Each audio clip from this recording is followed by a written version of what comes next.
ये कहानी एक बहुत बड़े बिजनेसमैन लड़के की है जिसका नाम मिंक्यू होता है। उसे एक बहुत ही खतरनाक बीमारी थी। उसे इंसानों से एलर्जी होती है। जब भी वो किसी इंसान को हाथ लगाता या छूता, उसके जिस्म पर दाने होने लगते, लाल रंग की जिल्द हो जाती, यहाँ तक कि सांस लेने में भी दिक्कत होती थी। मिंक्यू अपनी इस बीमारी से बहुत तंग था। वो आम इंसान की तरह जिंदगी गुजारना चाहता था। उसे भी अपनी जिंदगी में कोई दोस्त चाहिए थी। उसे शादी करनी थी, मगर अपनी इस बीमारी की वजह से वो हमेशा अकेला रहता। यही वजह थी कि उसने अपने आप को 10 साल से घर में कैद किया हुआ था। मिंक्यू अपना इलाज अपने घर पर ही करवाता था। एक दिन उसका डॉक्टर घर पर आता है और मिंक्यू से कहता है कि वो अपनी इस बीमारी के साथ रहना अब सीख ले, क्योंकि उसकी इस बीमारी का कोई इलाज नहीं था। साथ ही वो उसे हाथ पर बांधने के लिए एक घड़ी देता है जिसमें अलग अलग तरह के रंग थे जो इसकी एलर्जी की हालत को बताएंगे। नीले रंग में एलर्जी नॉर्मल, पीले रंग में हल्का सा अटैक होगा, ऑरेंज में मिंक्यू की वेन्स नसें काम करना बंद कर देंगी और जैसे ही लाल रंग होगा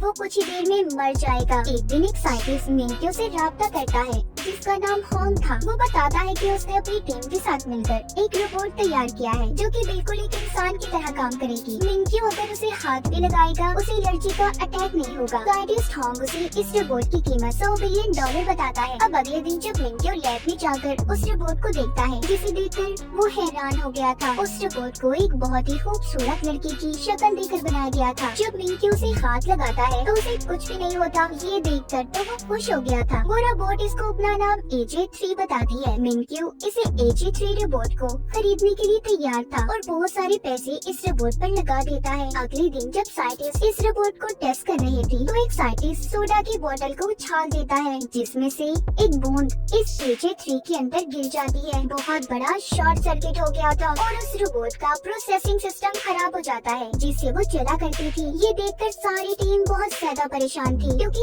अगले दिन AJ3 को मिंक्यू के पास डिलीवर करना था। ये लोग उससे पैसे भी ले चुकी थी। सारी टीम सोचती है कि इस रोबोट को तो ठीक करने में बहुत वक्त लगेगा, इस तरह इनकी मिंक्यू से डील भी कैंसिल हो जाएगी। इसलिए होंग को यहाँ पर एक आइडिया आता है। इसने AJ3 को अपनी एक बहुत ही पुरानी दोस्त जिसका नाम जिया होता है उसकी शक्ल देकर बनाया था, तो इसीलिए अभी उससे मिलने जाता है और सारी बात बताता है। इसका प्लान दरअसल मिंक्यू के पास जिया यानी कि असल इंसान को रोबोट बनाकर बेचने का था। पहले तो सारी बातें सुनकर जिया मना कर देती है, लेकिन जब होंग उसे पैसों की लालच देता है क्योंकि जिया बहुत गरीब थी तो इसीलिए वो इस बात को मान गई थी। साइंटिस्ट की टीम जिया को अपने लैब में ले जाकर रोबोट AJ की सारी बातें सिखाती है कि वो काम कैसे करती है, उठती कैसे है, पानी कैसे देती है, सब कुछ। फिर उसे रोबोट की तरह सेम कपड़े पहनाए जाते हैं, बालों में विग और आंखों में लेंस लगाए जाते हैं जो कि एक कैमरा की तरह काम करेंगी, जिससे ये लोग जिया और मिंक्यू पर नजर रख सकते थे। अब खैर जिया को एक रोबोट की तरह तैयार करके मिंक्यू के घर भेज दिया जाता है। जैसे ही मिंक्यू इसके बड़े से ताबूत को खोलता है जिया तो उसे देखकर डर गई थी। दरअसल यहाँ पर हुआ कुछ यूँ था। कुछ दिन पहले जिया ने मिंक्यू को खाना डिलीवर किया, मगर मिंक्यू को वो खाना अच्छा नहीं लगा था, इसीलिए उसने जिया को पैसे भी नहीं दिए। जब जिया ने उसे रोकने की कोशिश की तो मिंक्यू वहाँ से भाग गया ताकि जिया उसे हाथ न लगा पाए जिससे उसे एलर्जी होगी। मगर मिंक्यू को ये सब बातें याद नहीं थी। अभी होंग को कॉल करता है और जिया यानी कि रोबोट की इस डर और गुस्से के बारे में पूछता है। होंग ये सुनकर उसे एक कहानी सुनाता है। कहता है इस रोबोट AJ3 की 2 मोड है, एक ऑपरेशनल और दूसरा फ्रेंड मोड। ऑपरेशनल में वो गुस्सा और नाराज हो जाती है, जबकि फ्रेंड मोड में इंसानों की तरह बर्ताव करेगी। होंग साथ ही मिंक्यू से ये भी कहता है उसकी गर्दन के पीछे एक बटन है, तुम उसे दबा दो सब ठीक हो जाएगा। अब मिंक्यू ऐसा ही करता है और जिया का टेस्ट लेता है, मतलब कि उसके सामने तो वो एक रोबोट ही थी ना। मिंक्यू देखना चाहता था कि ये सभी सही से काम करती भी है या नहीं। तभी होंग की लैब की लाइट चली जाती है। अब ये सब कुछ जिया को अकेले ही संभालना था क्योंकि होंग तो अब उससे राब्ता नहीं कर सकता था। मिंक्यू सबसे पहले एक बॉक्स खोलने का कहता है जिसको एक मैथ के कोड के हिसाब से खोलना था, मगर जिया का मैथ तो बहुत ही कमजोर होता है तो इसलिए वो उस बॉक्स को तोड़ देती है। दूसरा टेस्ट उसका एक उबले हुए अंडे को छीलने का था जिसे उसको 10 सेकंड में पूरा करना था। जिया अब क्योंकि रेस्टोरेंट में काम करती थी इसीलिए इस टेस्ट को बड़े ही आराम से पास कर लेती है। मिंक्यू उसकी इस बातों से बहुत खुश हो गया था और उसे अपने साथ रखने का सोच लेता है। जब उधर लैब की लाइट आती है, होंग उसकी टीम जिया के लेंस से जुड़ जाते हैं। वो देखते हैं कि जिया मिंक्यू पर चिल्ला रही थी क्योंकि वो तो उसकी बैटरी चेक करने के लिए उसकी कमर पर हाथ रखता है। इसीलिए अब मिंक्यू होंग को कॉल करके कहता है, तुम मुझे धोखा दे रही हो, इस रोबोट की तो बैटरी ही खराब है। वो ये सुनकर कहता है, देखिए ऐसा कुछ नहीं है, और जब भी तुम्हें लगे कि इस रोबोट में कोई प्रॉब्लम है तो तुम इसे मेरे पास ले आना, मैं ठीक कर दूंगा। अगर तुमने उसे हाथ लगाया तो शॉर्ट सर्किट भी हो सकता है। अब इसके बाद मिंक्यू जब अपने किचन में पानी पीने जाता है तो एकदम से उसका सांस बंद हो गया था। जिया भागकर उसके पास आती है और उसकी कमर थपथपाती है, जिससे वो कुछ ही देर में ठीक हो गया था। वो उससे पूछता है कि तुमने मेरे ऑर्डर हुक्म के बगैर ये काम कैसे किया। वो बताती है, मेरे अंदर बहुत से फंक्शंस हैं जिनकी मदद से मैं खुद भी काम कर सकती हूँ। यहाँ पर मिंक्यू जिया को जब पहली बार हाथ लगाता है तो हैरानी की बात ये थी उसे कुछ भी नहीं होता, कोई एलर्जी नहीं। हालांकि जिया असल में तो आम इंसान ही थी ना, बस उसकी नजरों में एक रोबोट होने का नाटक कर रही थी। रात को होंग जिया को बैटरी ठीक करने के बहाने लैब में ले आता है, जहाँ पर वो से कहता है कि तुम जानती भी हो तुम हम सबको फंसाने वाली थी। अगर मिंक्यू सच्चाई जान जाता तो क्या होता। इस बात पर जिया को गुस्सा आता है। वो समझती है कि उसने अपना काम सही से नहीं किया, इसीलिए वो लैब से चली जाती है। जिसके बाद होंग और उसकी टीम को ये बात पता चलती है कि AJ3 रोबोट को ठीक करने के लिए अफ्रीका में भेज दिया गया है, जहाँ पर उसे 2 हफ्ते और लग सकते हैं। उसी वक्त होंग को मिंक्यू की कॉल आती है जो कहता है कि मुझे तुम्हारा बनाया हुआ रोबोट AJ3 बहुत पसंद आया, मैं इसे 1 महीने के लिए लेना चाहता हूँ। होंग को कुछ समझ नहीं आती कि अब वो क्या करेगा, इसीलिए वो जिया को वापस बुलाता है और कहता है कि कुछ दिन और तुम्हें रोबोट बनकर मिंक्यू के सामने रहना होगा। इसके बदले में वो उसे ज्यादा पैसे देने की लालच भी देता है और कहता है कि हर रात तुम्हें चार्ज करने के बहाने हम लैब में ले आएंगे। ये सब बातें सुनकर जिया फिर से रोबोट बनने के लिए तैयार थी। एक दिन जिया बाथरूम में जाती है, बाथरूम को मिंक्यू के महंगे परफ्यूम से साफ कर रही थी। तभी उधर मिंक्यू आ जाता है और उसे इस तरह देखकर कहता है कि रोबोट तो पानी के पास नहीं जा सकते, तो तुम ये सब कैसे कर रही हो। जिया रोबोट की तरह उसे जवाब देती है कि मैं एडवांस रोबोट हूँ जो हर काम कर सकती हूँ। तभी मिंक्यू जब मुड़ने लगता है तो वो जिया के मुंह पर आते पसीने को नोटिस करता है। ये देखने जब वो दोबारा पीछे मुड़ता है तो तभी उसका पाँव साबुन के ऊपर आ गया था, जिससे वो फिसल जाता है और उसकी कमर में चोट लग गई थी। इस तरह एक दिन जिया सफाई करते हुए मिंक्यू के ताश के पत्तों का बना हुआ घर खराब कर देती है, जिसको बनाने में उसे 10 साल लगी थी। ये देखकर मिंक्यू को गुस्सा आ जाता है। तभी जिया कहती है, मेरी बैटरी 5% रह गई है और खुद ही बंद होने का नाटक करती है। मिंक्यू होंग को अपने घर पर बुलाकर पूछता है कि आखिर तुम्हारे रोबोट में क्या मसला है, उसकी गलतियों की वजह से मेरे नुकसान हो रहे हैं। होंग कहता है, मुझे थोड़ा टाइम दे, मैं इसे ठीक कर दूंगा। एक दिन मिंक्यू के खास मेहमान ने घर पर आना था, तो इसलिए वो जिया को बाहर निकलने से मना करता है। दरअसल उसका खास मेहमान एक लड़की थी जिसे मिंक्यू बहुत पसंद करता था। अब वो लड़की जब उसके घर आती है और मिंक्यू से मिलते हुए उसके कंधे पर हाथ लगाती है, उसको एलर्जी होने लगी थी। वो लड़की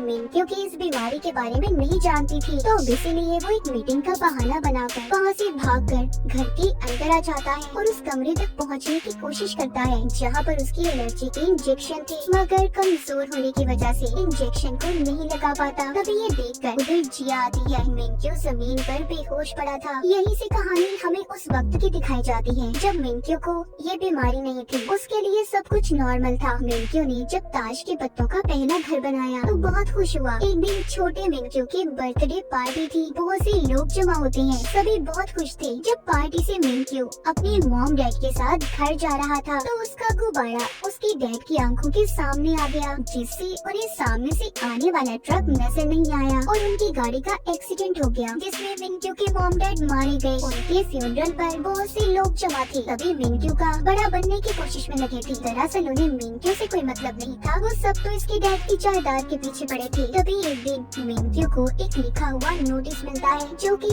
मैडम एक्स का था, जिनके बारे में हमें आगे जाकर पता चलेगा, जिसमें लिखा था कि बच्चे तुमने किसी भी पेपर्स पर साइन नहीं करने। एक दिन जब वो अकेला बैठा था तो उसके पास उसका दोस्त आता है जिसके पास एडॉप्शन के पेपर थे। वो कहता है, देखो इस पर साइन कर दो, जिसके बाद तो मेरे भाई बन जाओगे। मिंक्यू भी उन पेपर्स पर साइन कर देता है। तभी वो देखता है उसके दोस्त का हाथ एक शैतानी हाथ में बदल गया, जिससे डरकर वो वहाँ से भाग जाता है। अब उसका दोस्त अपने डैड के पास वापस आकर जब उन्हें वो पेपर्स देता है तो मिंक्यू ने आखिरी सफ़े पर अपने साइन की बजाय कुछ और लिखा था। उधर मिंक्यू अपने घर में आकर अकेला रहने लगा। उसके दिमाग दिमाग में ये बात बैठ गई, ये लोग बहुत गंदे हैं, वो उसकी जायदाद के पीछे पड़े हैं, इसीलिए जब से उसे इंसानों से एलर्जी होने लगे। ये बात उसके खास डॉक्टर के अलावा कोई भी नहीं जानता था। इसी के साथ कहानी दोबारा प्रेजेंट मौजूदा दौर में आती है, जहाँ पर मिंक्यू को अब होश आ गया था। वो अपने पास जिया को पाता है, उसे बताता है कि मैंने सपना देखा, सभी लोग मेरे दुश्मन हैं। वो ये देखकर हैरान था कि वो बिल्कुल ठीक हो गया है। अब वो जिया के साथ और ज्यादा वक्त गुजारने लगा। एक दिन वो उसी लड़के से मिलने जाता है जिसे वो पसंद करता था। अब वो लड़की जाती हुई मिंक्यू से फिर से हाथ मिलाकर जाती है, तो तभी उसे एलर्जी हो गई थी। वो अपना इंजेक्शन निकालकर लगाने की कोशिश करता है, मगर फिर सोचता है कि आखिर वो कब तक ऐसे जिंदगी गुजारता रहेगा, इसीलिए वो अपनी इंजेक्शन को पानी में फेंकने जाता है। तभी जिया उसके पास आती है, और ये क्या, उसकी एलर्जी खत्म हो गई थी। बिना किसी इंजेक्शन को लगाए बगैर उसकी घड़ी का टेम्परेचर भी नॉर्मल नीले रंग पर आ जाता है। जब ये वापस घर जा रहे होते हैं तो मिंक्यू एक आदमी से टकराकर गिर गया था, मगर इसे तब भी कुछ नहीं होता। ये सब देखने के बाद तो उसे अपने ऊपर यकीन ही नहीं आता कि वो ठीक हो गया है, इसीलिए अब वो ये देखने के लिए कि वो ठीक है या नहीं, वो जिया को लेकर लोगों की भीड़ में जाने का फैसला करता है, जो उसने कभी भी अपनी जिंदगी में नहीं किया था। जब दोबारा से वो एक बच्चे से टकराता है तब भी उसे कुछ नहीं होता। एक बार फिर जब उसे एक आदमी हाथ लगाता है, इस बार भी उसे कुछ नहीं हुआ था। वो अपने डॉक्टर को कॉल करता है और कहता है कि मैं बिल्कुल ठीक हो गया हूँ। तभी एक आदमी जब इसे टकरा जाता है, यहाँ पर जिया भी उसके साथ नहीं थी। मिंक्यू की एलर्जी दोबारा शुरू हो जाती है। जब ये दूर खड़ी जिया की तरफ देखता है तो ठीक हो जाता है। कॉल पर मिंक्यू डॉक्टर से कहता है कि कोई तो है जिसे जब मैं देखता हूँ ना तो ठीक हो जाता हूँ। ये सब सुनकर डॉक्टर भी हैरान थी। मिंक्यू भागकर जिया के पास जाता है और कहता है कि मैं तुम्हारे लिए दुनिया की सबसे बड़ी बैटरी खरीदूंगा, तुम हमेशा मेरे पास रहोगी। घर आकर वो सब कुछ दोबारा से डॉक्टर को बताता है। डॉक्टर कहते हैं मिंक्यू मैं हैरान हूँ कि तुम बिना इंजेक्शन के ठीक हो गए। अब मिंक्यू जहाँ पर भी जाता जिया को अपने साथ साथ रखता। उसकी नजर में तो अब भी वो सिर्फ एक रोबोट थी। उधर लैब में दिखाया जाता है असल AJ3 रोबोट ठीक हो गई है, मगर उसे ठीक से काम करने में कुछ वक्त अभी और लगने वाला था। जब जिया को ये बात पता चलती है कि AJ3 रोबोट ठीक हो गई है तो उदास हो जाती है, क्योंकि अब इसे भी मिंक्यू के साथ रहने की आदत हो गई थी। एक दिन मिंक्यू जिया को होटल में लेकर जाता है, जहाँ पर वो लड़की अपने डैड के साथ आई हुई थी जिसे मिंक्यू पसंद करता था। वो जिया को ले जाकर एक अलग टेबल पर बिठा देता है। ये बात जिया को बहुत बुरी लगती है। जब मिंक्यू वापस आता है तो वो उसे ठीक से बात नहीं करती। अब मिंक्यू भी जान गया था कि वो तभी महफूज है जब AJ3 रोबोट यानी कि जिया उसके साथ होगी। एक दिन जब वो गैस स्टेशन पर रुकता है तो क्रेडिट कार्ड लेते हुए उसका हाथ वहाँ के वर्कर के हाथ से लग जाता है। थोड़ा आगे जाने पर जब वो इस बात को नोटिस करता है कि उसे किसी ने हाथ लगाया तब भी उसे कुछ नहीं हुआ। ये सारी बातें जब वो अपने डॉक्टर को बताता है तो वो कहते हैं देखो अब तुम ठीक हो गए हो तो उस रिपोर्ट को भेज दो ना जिसे तुमने अपने घर में रखा है। मतलब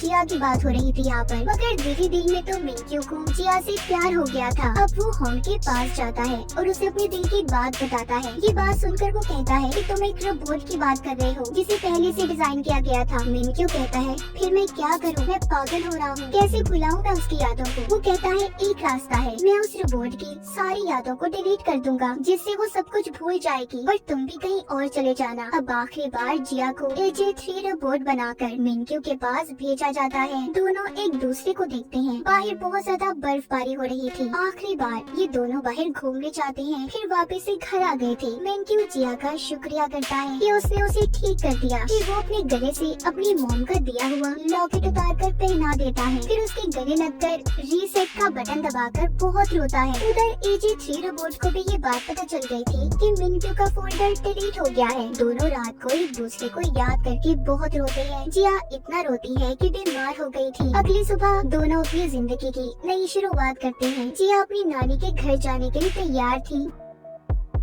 जब वो ट्रेन में बैठी थी तो इत्तेफाक से उसी ट्रेन में मिंक्यू आता है जिसने जिया को देख लिया था। वो सोचता है कि इस लड़की की शक्ल तो बिल्कुल AJ3 रोबोट जैसी है। दोनों एक दूसरे के आमने सामने बैठे थे पर बात तक नहीं करती क्योंकि जिया को मिंक्यू के साथ बोलने से मना किया गया था। अब ये होम को कॉल करता है और बताता है कि मैंने तुम्हारे रोबोट जैसा एक चेहरा देखा। वो कहता है हाँ, मैंने उस रोबोट को अपने खास की शक्ल दी थी। तो मिंक्यू कहता है क्या मैं उस इंसान से बात कर सकता हूँ? वो कहता है नहीं। इतना कहकर कर उसने कॉल को काट दिया था। मिनक्यू को यहाँ पर शक हो जाता है, इसीलिए वो जिया का पीछा करता वहाँ तक आ गया था जहाँ पर ये नौकरी करती और अपनी नानी के पास रहने वाली थी। उसकी नानी का एक होटल था, सब चले गए थे मगर मिनक्यू बैठा उसका इंतजार कर रहा था। जिया तंग आकर उसके पास जाकर बताती है कि हाँ, मेरा ही चेहरा AJ3 को दिया गया, इसके बदले मुझे बहुत से पैसे दिए गए थे। ये सब बताकर वो उसे वहाँ से जाने का कहती है मगर मिनक्यू अब इसके पास ही रहना चाहता था। कुछ दिन में उसके जिया की नानी के साथ भी दोस्ती हो गई थी और वो जिया के साथ वो सब बिताए पल गुजारता है जो इसकी नजर में उसने AJ3 रिपोर्ट के साथ गुजारे थे। एक दिन जब वो वापस आया तो देखता है जिया उधर होटल में नहीं थी, वो अपने नानी के घर से जा चुकी थी। अब वो उसे पागलों की तरह यहाँ वहाँ ढूंढता है, तभी वो उसे समंदर के किनारे बैठी हुई मिलती है। उसकी नजर जिया के गले में उस लॉकेट पर जाती है जो उसने AJ3 रिपोर्ट को पहनाया था। जिया उससे वो हार छुपाने की कोशिश भी करती है मगर मिनक्यू ने उसे देख लिया था। उसकी हालत बहुत खराब थी, उसे समझ आ जाती है कि उसके साथ बहुत बड़ा धोखा हुआ है। उसकी एनर्जी लाल रंग पर पहुंच गई थी जो ऐसा इसके साथ कभी नहीं हुआ था। वो जमीन पर गिर जाता है, उसके बचने के चांसेस भी बहुत कम लग रहे थे। तभी उधर होंग और डॉक्टर आ जाते हैं जो इसे इंजेक्शन लगाते हैं और घर ले आए थे। उसका इलाज किया जाता है। यहाँ पर जिया मिनक्यू से मिलकर उसे सब कुछ बताना चाहती थी मगर डॉक्टर उसको मना करते हैं। जब मिनक्यू ठीक हो जाता है तो उसके पास उसका एक खास असिस्टेंट आया था जो उसको जिया और होंग की कंपनी के खिलाफ केस करने का कहता है कि उन्होंने उसे धोखा दिया। यहाँ पर हमें ये भी पता चलता है कि वो असिस्टेंट दरअसल जिया का भाई था। उसने जिया के इस धोखे के बाद मिनक्यू के पास से नौकरी छोड़ दी थी। अब मिनक्यू होंग के टीम के पास जाता है और उसे अपने साथ धोखा करने के जुर्म में उनके लैब को खाली करवा देता है। उधर जिया भी मिनक्यू के लिए खाना बनाने में मसरूफ थी। वो रोज उसके लिए खाना बनाकर ले जाने लगी थी लेकिन मिनक्यू को उस पर बहुत गुस्सा था। वो उसका खाना रोज कचरे के डब्बे में फेंक देता। जिया उससे कहती है तुम जो मर्जी करो, मैं रोज तुम्हें खाना देने आऊंगी। मिनक्यू जब रात को सोने लगा था तो उसे जिया की याद सता रही थी। वो बाहर अपनी नौकर के पास जाता है जो आग जलाकर बैठा हुआ था। वो उससे पूछता है कि तुमने भी मुझसे कोई झूठ बोला है तो अभी बता दो। नौकर जवाब देता है कि नहीं, मगर हर इंसान अपनी जिंदगी में कोई ना कोई झूठ लाजमी बोलता है। अगली सुबह दिखाया जाता है जब जिया मिनक्यू के लिए खाना ला रही थी, रास्ते में एक बच्चा आ जाता है जिस वजह से उसकी बाइक का एक्सीडेंट हो गया था और उसके हाथ पर चोट लग जाती है। अब मिनक्यू के पास जिया जो वक्त पर नहीं पहुंचती तो वो बेचैन हो जाता है क्योंकि दिल ही दिल में तो वो उसे बहुत चाहता था। अब जिया दिन में आने की बजाय रात को आती है। रूटीन की तरह उसके टेबल पर खाना सेट करती है और जाने लगी थी कि तभी उधर मिनक्यू आता है, कहता है कि तुम मुझसे झूठ बोलकर और धोखा देकर कितनी खुश नजर आती हो ना। जिया कहती है मेरी बात तो सुनो, मैं तुम्हें बहुत कुछ बताना चाहती हूँ। मगर मिनक्यू कोई भी बात सुनने के मूड में नहीं था और गुस्से से गिलास को तोड़ देता है जिसका कांच जिया के हाथ पर आकर लगा था। उसके हाथ से खून आने लगता है मगर फिर भी वो मिनक्यू से माफी मांगती है और चली जाती है। सुबह को मिनक्यू के घर जिया की दोस्त आती है, उसे समझाने की कोशिश कर रही थी। कहती है कि देखो अपनी जिद छोड़ दो, नहीं तो अपनी यादों में कैद होकर अकेले रह जाओगे। जिया होम की टीम के साथ ऑस्ट्रेलिया जाने वाली है, उसे रोक लो। मिनक्यू जिया के दोस्त के सामने तो नॉर्मल होने का नाटक करता है मगर मन ही मन में वो परेशान हो रहा था। सुबह होते ही जब वो उस जगह पर जाता है जहाँ पर जिया रुकी हुई थी तो वहाँ पर वो होम की टीम के लोगों को देखता है मगर वो अपनी गाड़ी लेकर वहाँ से चला गया था और वापस अपने घर आ जाता है जहाँ पर आकर वो टीवी में खबर सुनता है। उसे पता चलता है कि आज 70 सितारे आसमान पर टूटे नजर आएंगे। जब वो अपनी छतरी बदलने जाता है तो उसे जिया की छतरी मिलती है, जिसे देखकर वो दोबारा से अपनी और जिया की प्यार भरी यादों में गुम हो जाता है। उधर AJ3 रोबोट भी सही से काम करने लग गई थी। मिनक्यू ने भी अब जिया से मिलने का फैसला कर लिया था क्योंकि वो जान चुका था कि वो उसके बगैर नहीं रह सकता। वो एक चट्टान पर जिया से मिलने जाता है जहाँ पर जिया उसे बताती है मैंने रोबोट बनने का नाटक किया, तुम एक रोबोट के साथ नहीं बल्कि एक इंसान के साथ अपना वक्त गुजार रहे थे। तभी मिनक्यू को AJ3 यानी कि जिया के साथ बिताए हुए पल याद आते हैं। वो कहता है और सच सच बताओ जिया, तुमने मेरे से और कितने झूठ बोले हैं। मैं कितना पागल बेवकूफ इंसान था ना कि असल इंसान और रोबोट में फर्क ही नहीं कर सका। जिया कहते हैं नहीं, मैंने तुमसे इसके अलावा कोई और झूठ नहीं बोला। तुम्हारे साथ तो वक्त गुजारना मुझे अच्छा लगता था। इस बात पर वो उसे अपने पास बैठने का बोलता है और कहता है अब जो भी बात तुम्हारे दिल में है ना सब बता दो मुझे। वो कहती है मैंने तुम्हारे साथ जितने भी पल बिताए मुझे सब याद है। मैं तुम्हें कभी खोना नहीं चाहती थी और मैंने कई बार बार कोशिश की कि तुम्हें सच बता दूं, सिर्फ इस वजह से रुक गई कि कहीं तुम्हारी एलर्जी दोबारा से ना हो जाए, क्योंकि ये सब कुछ तभी खत्म हुआ जब तुमने पुरानी यादों को अपने दिमाग से निकाल दिया। ये सुनकर मिंक्यू जिया को अपने पास करता है, मगर फिर उसे याद आ जाता है कि उसे तो एलर्जी है। वो जिया से कहता है, हमारा साथ यही तक था, तुम अपने रास्ते और अपने अपने रास्ते, मैं दूर चला जाऊंगा सबसे, जहाँ पर इंसान मेरे करीब न आए और पहले की तरह जिंदगी गुजारने लगूंगा। ये सुनकर जिया उसे रोक लेती है और बहुत रोती है, कहती है प्लीज नहीं जाओ, मैंने तुमसे बहुत प्यार किया है, तुम ही वो इंसान हो जिसका मुझे मेरी जिंदगी में इंतजार था। ये सुनकर मिंक्यू जिया को गले लगा लेता है। आसमान पर बहुत से तारे टूटते हुए नजर आते हैं। सुबह दोनों लंबी ड्राइव पर जाते हैं। जब कैफे से मिंक्यू कॉफी लेता है तो देखता है उसकी घड़ी में फिर से एलर्जी का साइन शुरू होने लगा है। लेकिन जब मिंक्यू जिया को गाड़ी में सोता हुआ देखता है, उसकी एलर्जी नॉर्मल हो जाती है। फिर वो उसे घर छोड़कर जल्दी मिलने का कहता है, जिसके बाद घर आकर वो अपने डॉक्टर को कॉल करता है। डॉक्टर मिंक्यू से कहते हैं, तुम्हारी बीमारी का कोई भी मुकम्मल इलाज नहीं है, ये बीमारी कभी भी आ सकती है और कभी भी जा सकती है। अगले सीन में दिखाया जाता है एक अमीर आदमी जिसका नाम मार्टिन होता है, AJ3 रोबोट को होंग से खरीदने आता है, जो अब ठीक हो गई थी। वो कहता है इस रोबोट को मैं एक खतरनाक हथियार के तौर पर इस्तेमाल करूंगा। वो उसे होंग की टीम से ले जाता है। ये रोबोट दरअसल होंग की टीम को मार्टिन ने ही बनाने का बोला था। अब जब मिंक्यू आता है और AJ3 के बारे में पूछता है तो होंग उसे बताता है कि उसे तो मार्टिन ले जा चुका है, जो कि खतरनाक मुजरिम है। उधर मार्टिन AJ3 को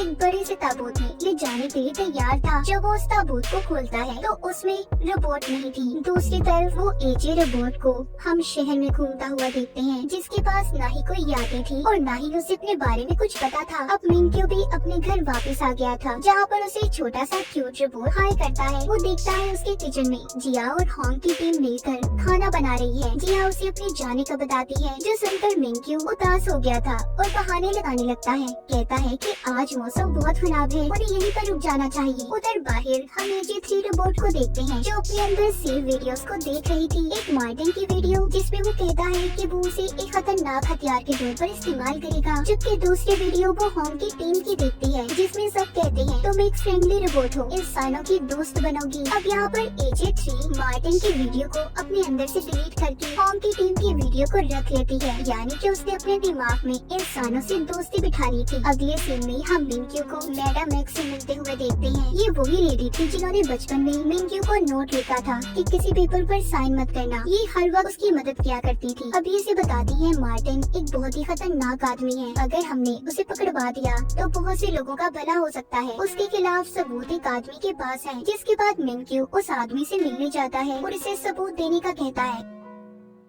पर वो आदमी थोड़ा डर रहा था। लेकिन मिंक्यू कहता है, देखिए आपकी हिफाजत हमारी पुलिस टीम करेगी, आपको डरने की कोई जरूरत नहीं। इसीलिए वो आदमी अब मिंक्यू को मार्टिन के खिलाफ सबूत देने के लिए तैयार था। मिंक्यू ने वो सबूत पुलिस को पहुंचवा दिए थे। जिया भी मिंक्यू को ऐसी जगह पर ले जाती है जहाँ पर AJ3 को खरीदने की बहुत बड़ी डील चल रही थी। लेकिन वहाँ जाकर मिंक्यू को पता चलता है कि AJ3 रोबोट तो गुम हो गई है। उधर मार्टिन भी इस चीज से परेशान था कि AJ3 के अंदर उसकी सारी बातें रिकॉर्ड थी। उसे डर था कि इस बारे में अगर पुलिस को पता चल गया कि वो कहीं का नहीं रहेगा और पकड़ा जाएगा। इधर सड़कों पर घूमते हम AJ3 रोबोट को देखते हैं, जिसको अपने बारे में कुछ भी नहीं पता था। वो जाकर एक भिखारी के पास बैठ जाती है और उससे अपना एड्रेस पता पूछती है। उधर हर कोई इसे ढूंढ रहा था। जिया और मिंक्यू सड़कों पर उसे तलाश कर रहे थे, जबकि होंग की टीम CCTV कैमरास को चेक कर रही थी। लेकिन जल्दी मार्टिन के आदमियों को AJ3 रोबोट की लोकेशन का पता चल जाता है। अब उसके सामने दो अजनबी लोग आकर वैन को रोककर कहते हैं कि हम तुम्हारे रिश्तेदार हैं। वो AJ3 रोबोट उनकी वैन में बैठ गई थी कि तभी पुलिस उतर आ जाती है। उन्होंने मार्टिन और उसके लोगों को गिरफ्तार कर लिया था। AJ3 को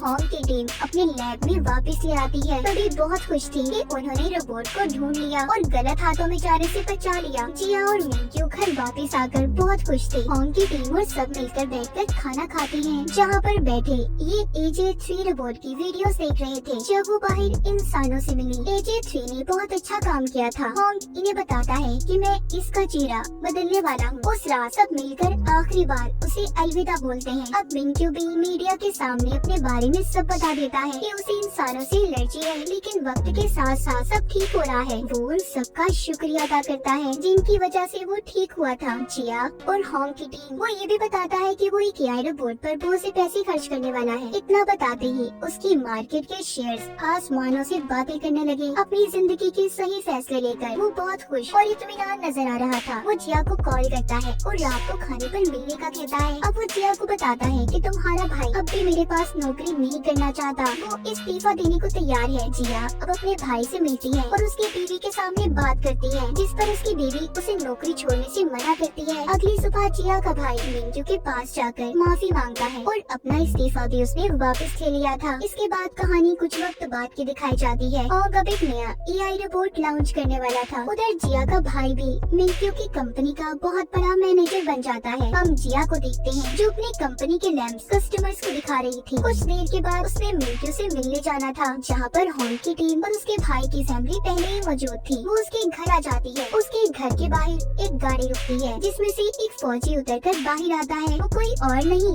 बल्कि मिंक्यू था, जो अब एक सोल्जर बन चुका था। जिया उसके पास आने लगती है, तभी फिसल गई थी। मिंक्यू उसे संभालता है और उसे बहुत ही गौर से देख रहा था। मतलब ये सब अपनी जिंदगी में बहुत आगे बढ़ गए थे। मिंक्यू की बीमारी भी बिल्कुल ठीक हो गई थी। इसी खूबसूरत लम्हे के बाद दोनों को मिंक्यू के घर की तरफ जाता हुआ दिखाया जाता है, जहाँ पर सभी इनका इंतजार कर रहे थे। और इसी के साथ ये सीरीज यहीं पर खत्म हो जाती है।